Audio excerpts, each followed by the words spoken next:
to start off the evening with Dr. Casey Olson. Dr. Olson is out of Manhattan, Kansas, and he's got some interesting research about Sericea Lespedeza control in the late season. So thank you for joining us today. Sure. Thanks, Chris. First of all, thank you for having me down here. I really enjoyed the meal, and sir, my hat's off to you for what you're doing for the community. We have good law enforcement in Lyon County where I live, but they're so tied up with the druggies, they don't have time for the livestock theft or much else. Keep up the good work. And I got a treat tonight when I got here and sat down. I was sitting with Tim Benton and Frank Brazel walked up and they started telling judging team stories. It took about 5 seconds for them to get to the judging team stories. They were pretty good. So I'm an animal scientist and I'm going to talk to you about a range topic. This is going to be pretty weird, but 4 or 5 years ago, I was right in the middle of a long process of doing research with Sericea Lespedeza, and I got interested in it because it's my problem in the same way that it's your problem. I'm a landowner and a land manager, and the thing in my life that I hate to do the most is sit on that four-wheeler for 6 weeks every fall, walk around or driving around looking for Sericea plants and squirting them with Escort. It's the biggest waste of time I think I've ever engaged in my life because I never got ahead of it. I never got ahead of it. And I started thinking about ways that we could maybe learn to live with this plant. Okay, it's here, it's here to stay, but there are some tricks in range ecology that that maybe could be useful to naturalize the plant, okay, to at least make it not so invasive in our environment. My first idea was, let's see if we can make beef cattle eat more of it. Okay, and actually that worked a little bit. With some really inexpensive ruminal modifications, we could make a cow eat about 2% of all the plants that she selected with Sericea Lespedeza. Unfortunately, that was not enough to control it. It was just a parlor trick. We've done other work where we co-graze or sequentially graze small ruminants with cattle, and that worked, but gosh, this is beef country and it's always going to be beef country, right? I haven't run into too many farmers and ranchers that are interested in adding a goat enterprise or a sheep enterprise in this part of the world for obvious reasons. So over the process of several years, gathered a bunch of scattered clues, okay, mostly coming out of northern Oklahoma, okay, where their use of prescribed fire is a whole lot more open, okay, than ours is. We use prescribed fire in a pretty dogmatic way in Kansas. We only do it at certain times, and we only do it with certain goals in mind. Usually those goals are better yearling cattle performance and brush control. Okay, but just listening to what other people were telling me about alternative uses of fire, I got the idea that maybe if we applied fire at a time when Sericea was physiologically vulnerable, that we might have a shot, not at killing it, not at eradicating it, but naturalizing it. Okay, just taking away some of its competitive advantages so that we could live with it. And that's what I have spent, this isn't gonna work, that's what I spent the last almost 5 years working on. So yeah, we know why we use fire and we know how we use fire in Kansas. Okay, this is usually the goal. If you squint real hard, you can see my calves in the background there. But one of the reasons that we do it is to enhance performance of yearling cattle. When those cattle get here from all points of the compass, they're not very intelligent eaters for the Flint Hills. And by applying prescribed fire, we basically take away the likelihood that they're ever going to try a bad bite of food. Okay, by conditioning that forage with fire, we make it all pretty good quality. They're only here for 100 days or so, right at the time when forage quality is at its highest, and it works. Okay, when you compare no fire with fire in terms of stocker steer performance, you get about 30 extra pounds of body weight gain over a 100-day season. Okay, and we all know what it looks like too. We do it at a time of the year, we've been taught that way, that's immediately before, you know, the major green up events of the spring, right? We got a lot of fuel, it's dry fuel, and we make a lot of smoke and big flames. That's my place in about 2014. that picture was taken at midnight. I know it's too late to be burning at that time, but we had some to finish up. And you don't actually tell fire to stop in its tracks at that time of the year, right? You just let it take care of itself.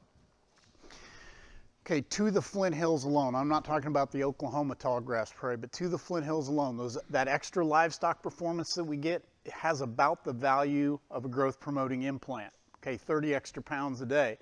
And $20 to $50 million, okay, goes into the pocket of Kansas ranchers and farmers just by virtue of the amount of acres that burn. Okay, that figure varies by how much gets burned in a year, it varies by livestock prices, but that's bankable, and that's not going to a nameless, faceless corporation. That's going to people that we know. The other thing that we get, okay, with prescribed fire as we use it is really inexpensive brush control. Okay, for a cost of about 75 cents an acre, we can keep the eastern red cedar, the rough-leaf dogwood, and a whole bunch of other bad actors at bay, okay, to keep those things from robbing us of valuable forage. Competing technologies, herbicide, mechanical control, have a much, much higher price tag. And I'll tell you this, I'm going to get philosophical on you. At one point in North America, there were 60-some million acres of tallgrass prairie. Now we're down to about 4 million. Okay, and that makes this ecosystem one of the most endangered ones on the planet, including the Amazon rainforest. And all of the amazing things that happen here between animals and bugs and plants, both in the soil, on top of the soil and underneath the soil, makes this a really special place. If it were to go away, the whole world would be a lesser thing, okay, without that resource. So in that sense, fire is really pretty priceless. Now, as we use fire currently, okay, we have some liabilities associated with it. Okay, first of all, in Kansas anyway, we use it in a very narrowly defined window of time because we've been taught that way. Okay, and there's nothing wrong with that except when you put an exotic invader in the picture, and I'll try to explain that later. We are getting an increasing number of complaints as the years go by from downwind consumers of our smoke. When all that smoke is concentrated in just a short window of time, a lot of it goes into the air, right? Places like Omaha and Lincoln and St. Paul and Knoxville, Tennessee, and for Pete's sake, even some places out on the East Coast, okay, they get their air quality downgraded during our fire season because there's too much particulate matter in the air, there's too much ozone. Okay, that has human health ramifications, and I'm not too sympathetic because I live here in it, right? But it also has economic ramifications. For example, when Wichita or Kansas City gets an air quality downgrade, certain elements of transportation have to shut down, certain elements of manufacturing have to shut down to avoid fines from the EPA. It's a problem. Now, I know all of you have all kinds of extra time in the spring, right? Okay, in addition to getting crops in the field, and getting cattle in, getting them straightened out, you got to go out and burn. Okay, so it's a high stress time of the year. There's lots of activity there. When it's dry, when there's a big fuel load, okay, and that grass is dormant, there are some fire safety concerns. A buddy of mine over at Sedan told me, "You ain't a burner until you've had to call 911, boy." That was Bill Sproul, by the way. And again, the most pernicious invasive species we have on the prairie, Old World Bluestem, Sericea Lespedeza, couldn't care less about fire as we use it right now. Okay, it doesn't influence them in a negative way. Now, you all know why Sericea is a bad plant, so I'm not going to bore you too much with this, but it's almost, I like to call it the plutonium of the plant community. Okay, in this set of circumstances we've created with spring fire, we have allowed it to find an ecological niche in Kansas where it is almost unbeatable. Okay, it's a canopy dominant plant. It gets tall, bushy, shades out other things. It's an allelopathic plant. It leaches crap out of its, sorry ma'am, leaches stuff out of its root system that inhibits germination and growth of other plants, native and cultivated plants. It's a billy goat of a reproducer. Okay, one stem in our research can produce over 800 seeds per year. And they got to be about 3 years old before they'll do that, but sky's the limit after that point. And one crown can have dozens of stems on it. So the math is pretty easy to do. That seed, I mean, you've all seen it. It looks like a miniature sorghum seed. It's hard as a rock. It's got extended durability in the soil. So if a seed drops today, you know, it might lay there dormant in the soil for years before it has a chance to be scarified and germinate. Okay, more bad news. One of the best scarifying tools, putting a little scratch in that seed coat, is fire. There's an Oklahoma dude that did some research, and I didn't know about this until a couple of years ago. I'd already got going on this line of research, but he had a bunch of small plots, and every month through the summer, he lit these little tiny fires. Okay, there was Sericea in all these plots. And what he found was, it didn't matter when you lit the fire, you stimulated Sericea to germinate. Okay, I'll save the rest of that story for later. So, bad problem, bad problem. So, we did this study. It was 4 years long. We did it in Geary County, just south of Manhattan, on a piece of native range that had a historical problem. I talked to the weed director in Geary County, and he said, yeah, I've been after that landowner for 15 years to get this thing under control. He sprayed, broadcast sprayed every other year. We still got the problem. So this is what we did. We took this little pasture and we chopped it up into 9 different burn units. 3 of them we burned on an average date of April 1st. 3 of them we burned on an average date of August 1st, and 3 of them we burned on an average date of September 1st. So really different from the norm. Everybody always asks me about the weather, so that's what I'll start with. So this checker bar right here, this is our normal rainfall for that area. It's about 32 inches or something like that. We started out with a very dry year. We had essentially a normal year next. We had a very wet year after that. We finished up with a dry year. So on average, about normal for the neighborhood. Day 1, year 1, fire 1. None of us had ever tried to light green grass on fire before. We did not know what we were going to get, but keep your eye on where I'm standing right there. I'm the white shirt dude. This is out the window of the pickup right at that spot about 30 seconds later. It's burning pretty good. Okay, the thing is, what carries a fire at this time of the year, this was our August 1st treatment, is not the big standing stuff that you walk through. It's that little layer of dust that's right on the surface of the soil. Those fine fuels have got to be ignited, and that's what carries that fire. And when you look at it, this was 2014. Google Earth did its overflight just a couple weeks after we'd done those fires, and you can see here, here, and here, it looks pretty complete and pretty black from 30,000 feet. So if you're a burner, okay, and you do it in the spring, you've adopted this posture before, right? You get that head fire closed off and, oh, God, that's hot. Because those flames are 3 or 4 times taller than me. I'm a good 100 yards off of that fire line. It's still big and scary, okay? So that's what we're used to seeing, and this is what we're used to seeing as an aftermath. Black, slick as a skillet in your kitchen. Okay, there's nothing left, no residue left except ash in the path of that fire. Okay, keep your fingers crossed. When you light it and the grass is green, you get a completely different fire behavior. I'll give you a little background for this. This is probably the worst day to burn in the last 5 years. We'd had rain less than 36 hours before on this site. The wind was pretty strong. The humidity was up over 70%. We weren't quite sure what we were doing yet at that point. We went ahead and lit this fire.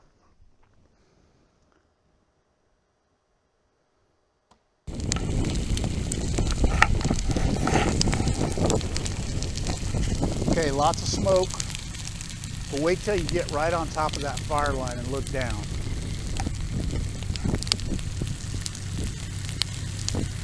This is not me, I'm bossing someplace else. My student did this. He's standing right in it, right in that head fire.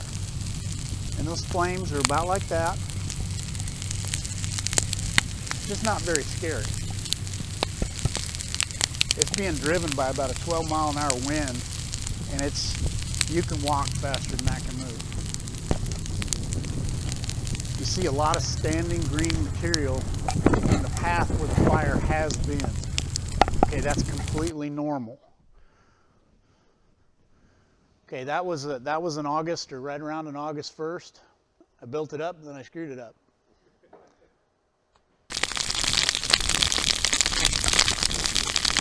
You hear that? Those are Sericea plants screaming in agony. Those stems, okay, they're pretty succulent. I don't know, think cactus. Okay, they got a lot of moisture content. When that fire hits them, that water flashes to steam and just blows them apart. That's what all that doggone noise is. After we've done one of these growing season fires, this would be the day of, as soon as we got the fire contained and out, all kinds of standing green stuff is there. Okay, it just got left behind by the fire. But if you come back 48 hours later or 3 days later, like in this picture, all that standing stuff is top killed. Okay, and the interesting thing is that there's still a significant amount of soil cover at that point. Okay, it's not like we're creating bare soil, creating an opportunity for wholesale erosion and things like that. So this is what I apologize that I can't stand back and let you just revel in this stuff. This is what happened to the Sericea. Okay, we started out with all treatments about right here at about 3%. Okay, and 4 years later, this is our average for 4 years now. We're at 7.5. We're at just over 3.5, and we're at just under 2% basal cover of Sericea. In my wildest dreams, I did not think that we could make adult plants go away. Okay, let me go one slide ahead here. This is what happened over time. Rules of statistics say I can't report it this way. Okay, everybody starts here, no treatment differences. Over time, our spring burn control is now at about 11% basal cover of Sericea. We're actually killing some of those mature plants on our other two. Now, I told you about that Oklahoma study, right, where they were lighting fires at all times of the year, and they were measuring seed germination. What happened with those later season fires, those growing season fires, is those little seedlings got rip-roaring out of the soil just in time for winter. Okay, and they winter killed. We shouldn't have been able to demonstrate this unless we were getting some mortality on those seedlings. Okay, this, I apologize if this is boring, but I just love the fact that how weak Sericea is getting. If you look at it from man height right here down in a 1 foot square, okay, we could see a Sericea plant, we call that aerial frequency. We did this actually twice every summer. The time of the measurement didn't matter, but basically Sericea started trending down. All these treatments started about 36%. We got more in our spring treatment and progressively less in our 2 growing season treatments. Okay, not only that, but we made it shorter. Okay, we're just measuring the height of stems in those one square foot plots. On a spring fire, obviously the plants get taller from mid-July to mid-October. Okay, nothing is preventing them from doing that. Over time, we made those stems shorter at any time of the year, but after our growing season fires have been lit, have been completed, and those stems start to regrow, we're basically making them reboot. Okay, they have to start their growth cycle all over again pretty late in the year, and the result is they don't have any time to mature and make seed. Okay, the plants got shorter, the plants also got substantially lighter. Every year in November we go out and cut 100 individual stems, weigh them, and then strip the seeds off of them. So in a control plant, that rascal was about 4,000 milligrams. Okay, on our 2 growing season treatments, they never cleared more than about 300 milligrams. So they're much, much smaller. I love this one. every year that fire touches a Sericea plant, it's not going to reproduce by seed. Okay, the way we currently use fire, in this study anyway, our average plant made about 711, I think, seeds per stem, compared to about 23 here in August. Compared to, that number's not 0, but it's the next best thing to 0. That's less than 1 seed per stem on average, with over 900 plants a year going into making that average. So, I'm not making this up. We took all the seed that we harvested off of these plants, okay, off of 100 stems, and we bagged them, weighed them, and then laid them out so we could take pictures of them. Okay, this is April, this is August, this is September. That's year 1, year 2, year 3, year 4. And the cool thing, we do get some seed on that August treatment. I don't know if you can see it in this picture, but those seeds are green and immature. They're probably not going to do anything anyway.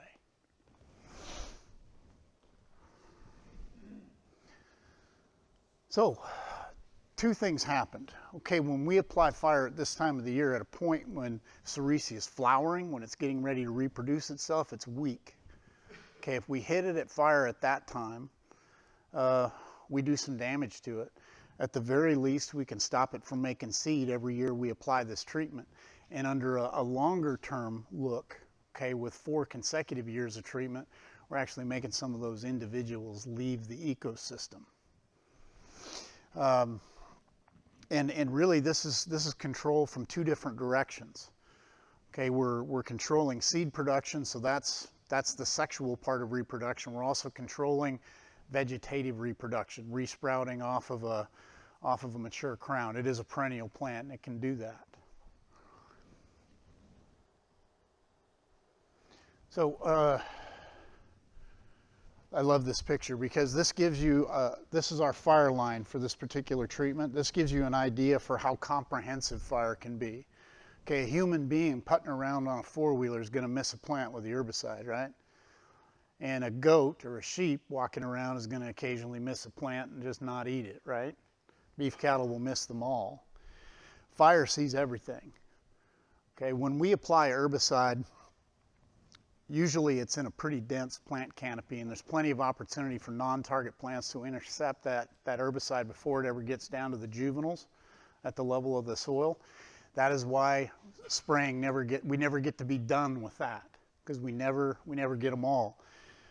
Fire sees everything, okay, because it's running low to the ground. It's affecting those big, tall, mature plants. It's also affecting those juvenile plants as well. This is my favorite part. Okay, we did all this great stuff with Sericea. Okay, so what happened to everything else? And I've got to apologize to start with, because this is where my enthusiasm gets kind of out of control. Okay, did we make more bare soil? What do you think? This is measured on about the 15th of July every year, thereabouts. Did we make more bare soil? No, all of our treatments are the same. As long as we measure it at the height of the growing season, they're the same. Okay, how about litter? Okay, we need litter to moderate soil temperature. We need litter to expose bare soil. So nothing there. Basal plant area, this doesn't look like much, but all of our treatments were 10% thereabouts. This is healthy, normal, tall grass prairie. That's what it's supposed to be. No difference between treatments. Okay, what about the biomass issue? If we're burning at a time when, oh my gosh, we might stunt our native warm season plants, okay, we should be changing biomass over time.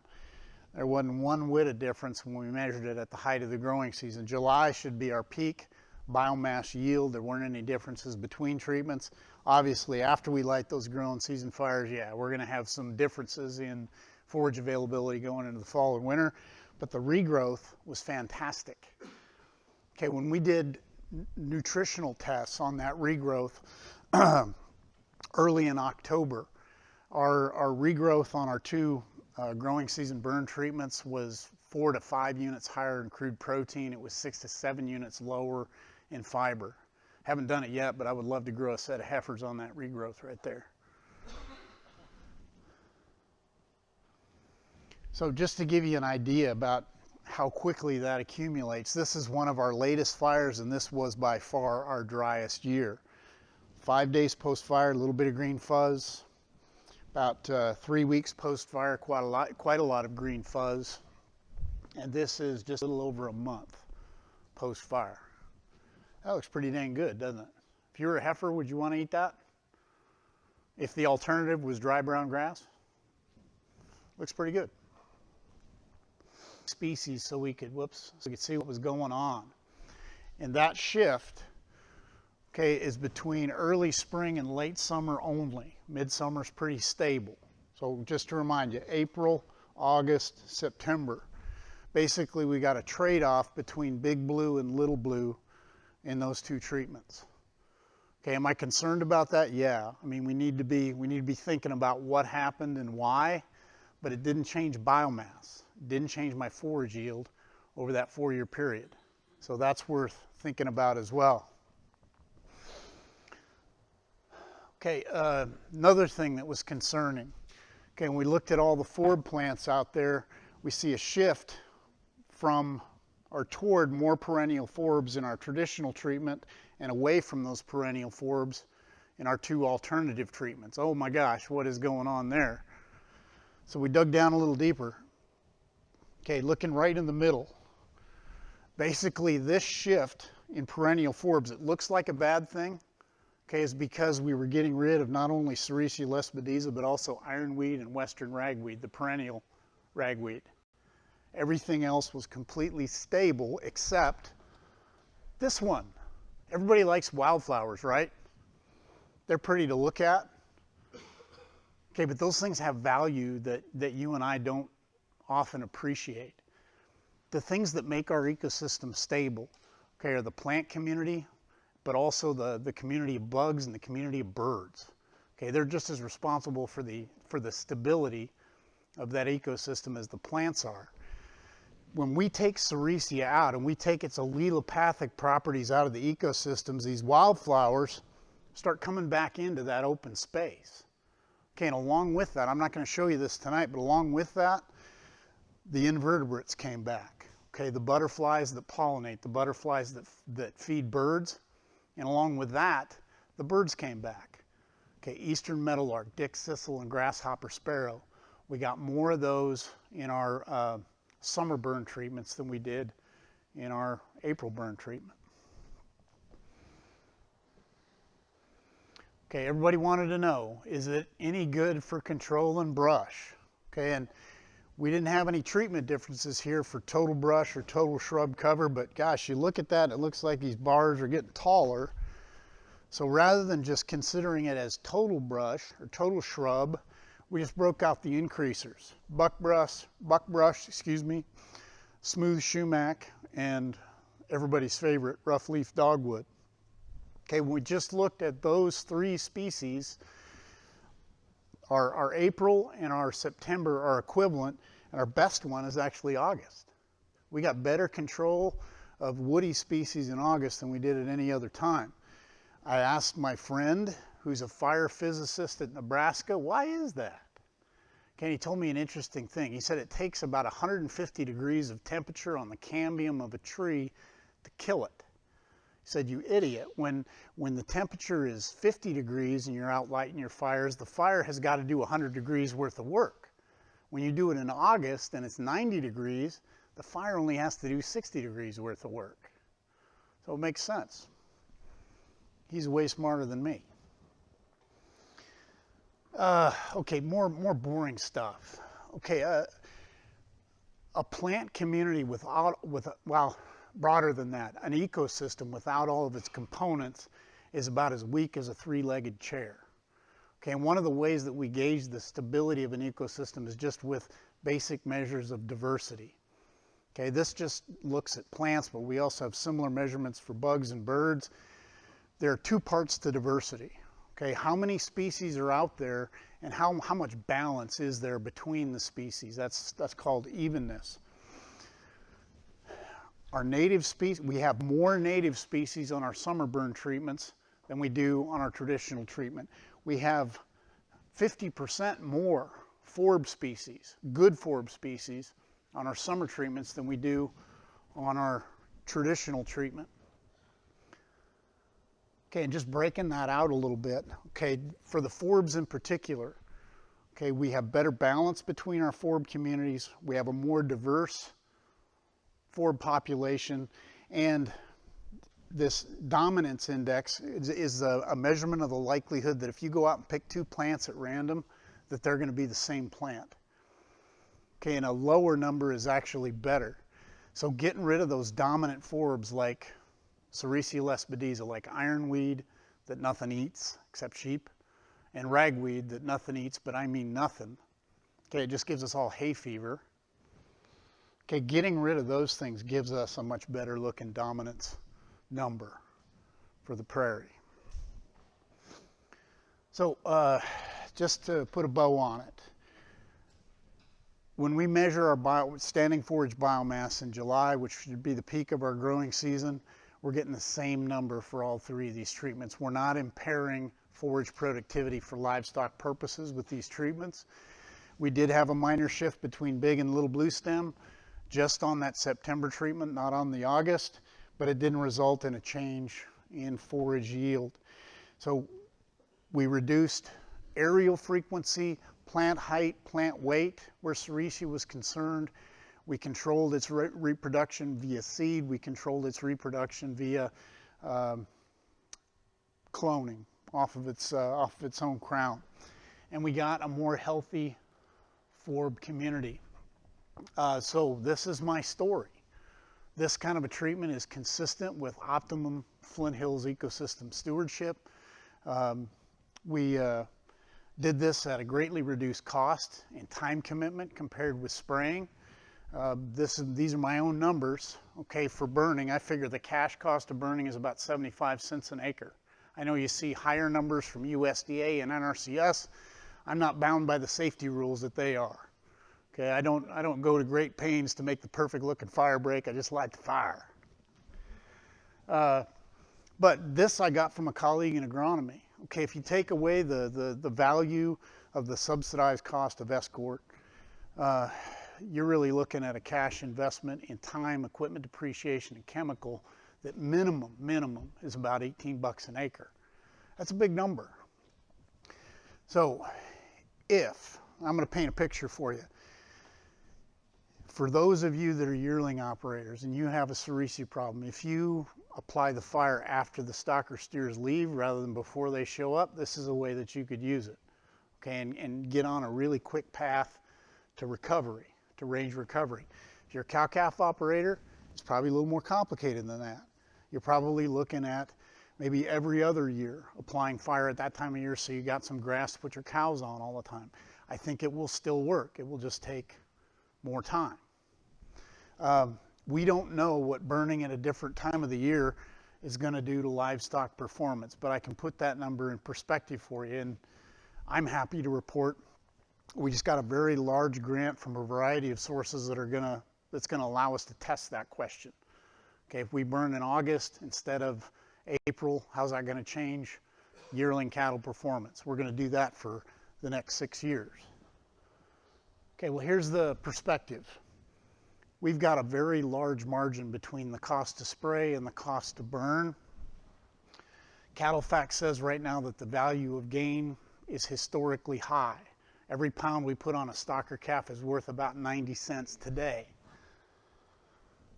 Now, if we put a 650 pounder on there and we want to take an 850 or thereabouts pounder off in 100 days, that's going to take about 3 acres for most of the Flint Hills. And the cost to burn that 3 acres is about $2.25. Okay, cash, no insurance involved.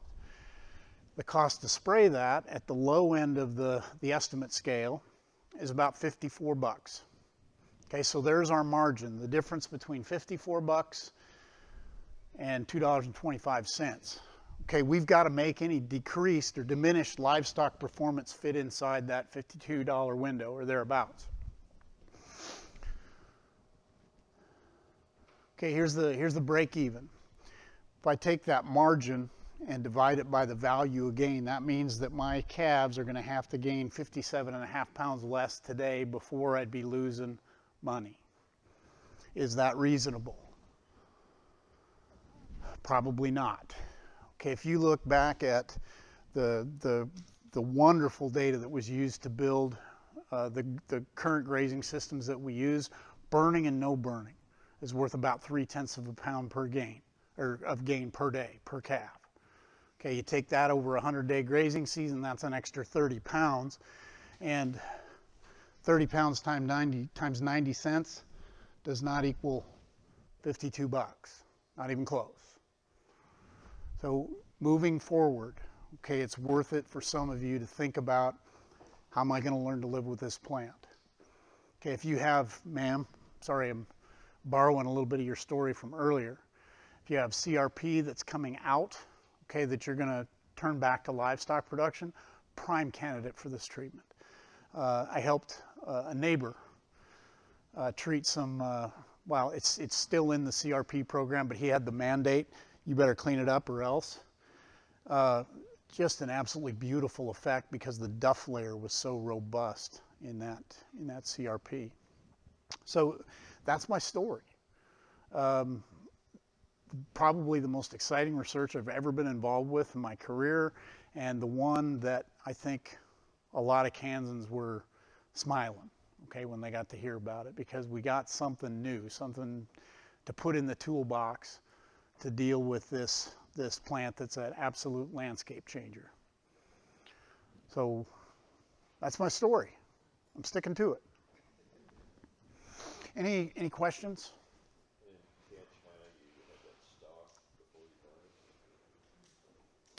Well, the site that we did this research on was historically used by beef cattle, but once we started lighting the fires, we pretty much locked the gates because the area was small. And if you were a calf, Tim, and you got turned out in that patchy, burned area, where would you spend your time? So, relating that to practicality, you think if you're early season double stocking, you pull them off there, you're going to get enough regrowth after that that you can burn it. Yeah. In late summer. Mm-hmm. But on cows, you're thinking every other year. Now I've got to go to my experiences here rather than my data, but I mean there are people that have been watching this licking their chops for the whole 4-year period, and beginning 2 years ago, people that have had lots and lots of livestock traffic that were interested in trying this, we burned their grass, and we burned it in either August or September.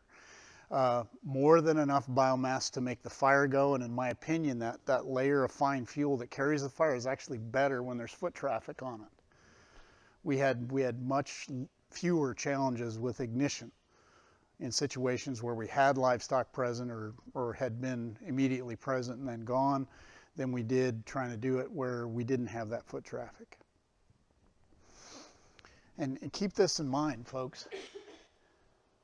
These things do not light, okay, like they do in April. Okay, you can't drive down the bar ditch with your drip torch hanging out the side of the three-wheeler at 35 miles an hour. It's just not going to work. Okay, and back at the time this picture was taken, I didn't know as much about what I know as I do. That doesn't make sense, does it? I know more now. How about that?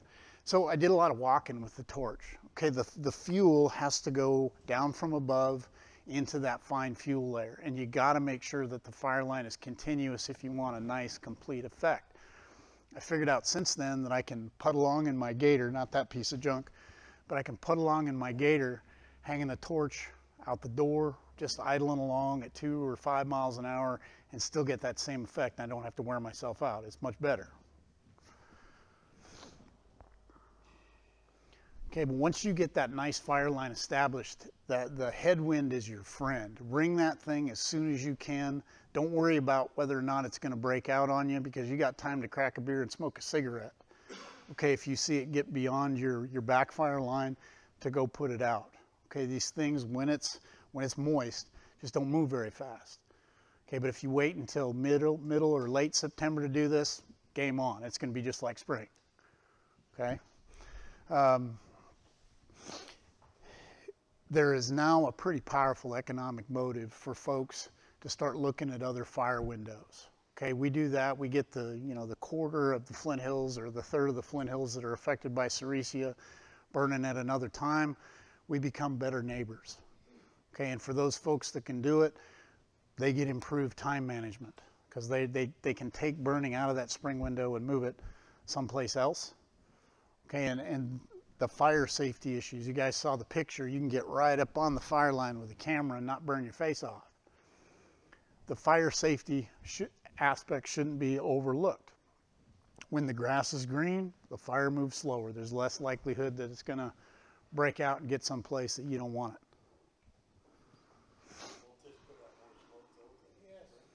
Well, the particulate matter and the ozone concentration are exactly the same. This is not my data. This is the fire physicist guy from Nebraska. That's what he says. The smoke is denser because all that water that's in those plants is getting volatilized. Really critical thing, when you choose your day, okay, you want a pretty strong wind. Okay, you ideally it's between 8 and 12 miles an hour. You want to wait until 1 p.m. or later, okay, so that humidity gets below 50%, and you want a mixing height of about 3,500 feet or greater. This is heavy smoke, okay, and it'll hug the ground for a few hundred yards. And if you've got a low mixing height ceiling, 500 feet, it's going to hug the ground until it runs right into your neighbor's house. Okay, and they won't like that.